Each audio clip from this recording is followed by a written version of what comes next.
Hello, and welcome to our presentation on hydration.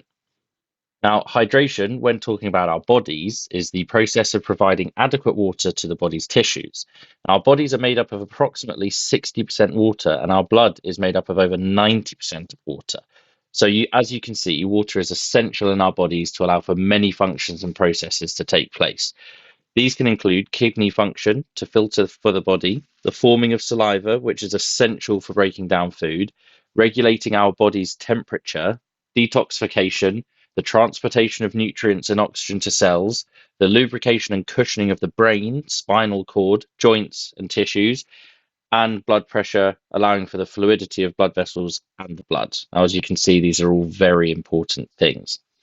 Now, as you can possibly imagine, there are some downsides to not being hydrated as well as you should be. So let's have a look at the potential side effects of when we don't have enough water in our bodies. So these can be headaches, and let's see how many of these are familiar to you guys. Headaches, dizziness, poor concentration, dry mouth, constipation, fatigue, and yes, grumpiness, although sometimes you can't just blame your partner because they're dehydrated. Now, remember, by the time you're thirsty, you are already dehydrated. So, quenching your thirst is not sufficient to rehydrate your body.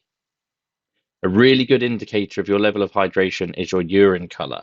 So, if it's dark, you're dehydrated. So, it's concentrated in a dark yellow color.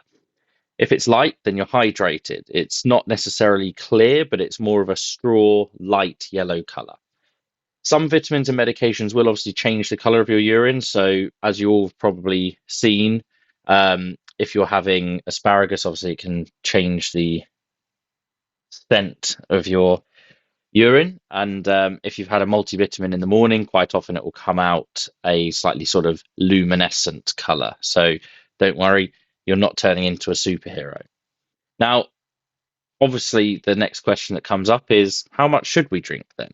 So, adults and teenagers should really be having a minimum of 2.5 liters a day. Now, that seems quite a lot to a lot of people, but I promise you, you will feel so much better for this. Children up to around 12 years old should be having 1 to 1.5 liters a day. Now, there is a caveat to this.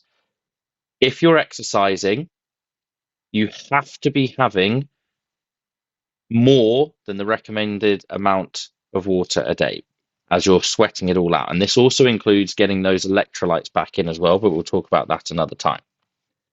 So, what we want you to do is apply this to your own life, work on ensuring that you're keeping your body well hydrated and feeling as good as you possibly can be.